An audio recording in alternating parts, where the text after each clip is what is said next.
Welcome to today's video on the emergence of sociology. In this video, we will unpack the major historical events and intellectual shifts from the Renaissance to the Industrial Revolution that led to the rise of sociology as a scientific study of society. Let's first see what is sociology. So, sociology in simple terms is a scientific study of how people interact, how societies function, and how institutions operate.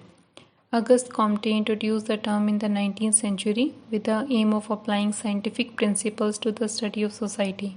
The emergence of sociology wasn't random, it was shaped by some of the most transformative events in human history. These events disrupted traditional social structures and forced people to rethink society, authority, and human relationships.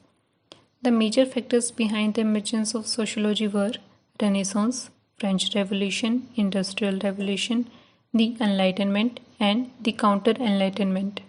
Beside these topics, we will also talk about development of sociology and context of sociological theories. Let's explore each of these one by one. Renaissance, a cultural and intellectual movement that began in Italy around the 14th century and later spread across Europe. This is mainly the period it came after the Dark Ages. Renaissance literally means rebirth, and it marked a revival of interest in classical Greek and Roman knowledge, art, and philosophy. For centuries, knowledge was dominated by the church, but the Renaissance shifted the focus from the divine authority to human potential. Thinkers and artists like Leonardo da Vinci, Petrarch, and Erasmus emphasized humanism, secular thought, and critical inquiry. This period laid the foundation for modern sciences, and more importantly, it redefined the way humans saw themselves, not just as subject of gods, but as active agents in shaping society. Next is French Revolution. The French Revolution of 1789 was one of the most dramatic political events in human history. It overthrew the monarchy, abolished feudalism, and declared ideals of liberty, equality, and fraternity. But along with this revolutionary promise came violence, civil war, and massive social disruption. The old order collapsed, and for a time there was no clear structure to replace it. This raised important sociological questions like how does a society hold together? What happens when traditions are destroyed overnight? Sociologists, particularly Emile Durkheim, were deeply influenced by this question of social order. Then came the Industrial Revolution, starting in Britain in the late 18th century. This was a technological and economic transformation like never before. Machines replaced manual labor, people migrated to cities in huge numbers, time, labor, and family life were redefined.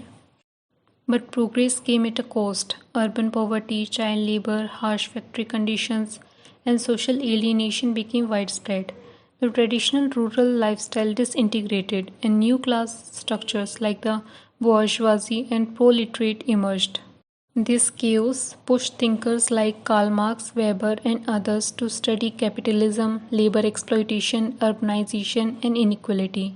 In a way, sociology was a response to the social crisis created by the industrial modernity. Building on the Renaissance was the Enlightenment, often called the Age of Reason.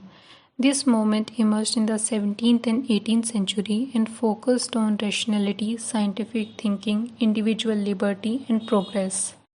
The Enlightenment laid the intellectual groundwork for sociologists to use reason and evidence to understand society, moving away from superstition or blind tradition. It fostered the belief that human society could be studied, analyzed, and improved.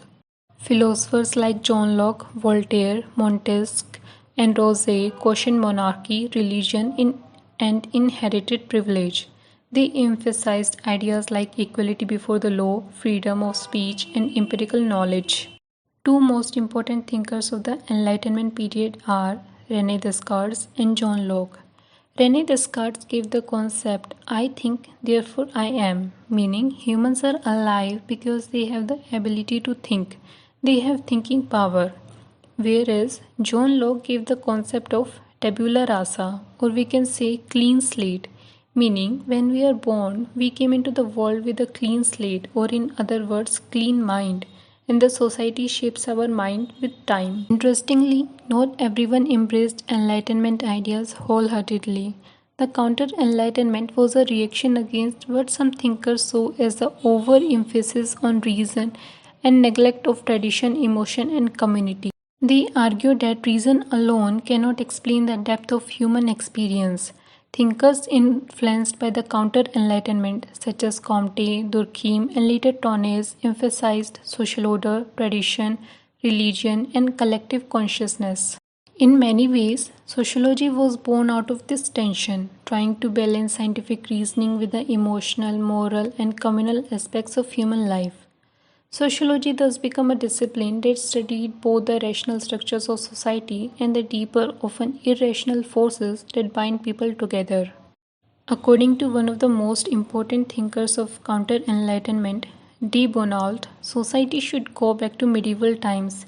He felt that the society was more harmonious at that period. By the 19th century, sociology began to develop as a distinct field. Auguste Comte, often considered the father of sociology, proposed that society could be studied scientifically. Just like nature, he introduced the idea of social statics, the study of order, and social dynamics, the study of change. Later, Durkheim institutionalized sociology by establishing the first department of sociology at the University of Bordeaux. In the US, it gained ground through thinkers at the University of Chicago, while in India, pioneers like J.S. Ghurye and M.N. Srinivas shaped its early framework. Have you ever wondered why a social thinker develops certain ideas and theories? Why Karl Marx spoke so much about class conflict, or why Emil Durkheim focused on social solidarity? The answer lies in understanding two important concepts: inner context and outer context. These two ideas give us a complete picture of how a thinker's mind and their environment shape their theories. Let's start with the inner context. This is all about what's going on inside the mind and life of social thinker.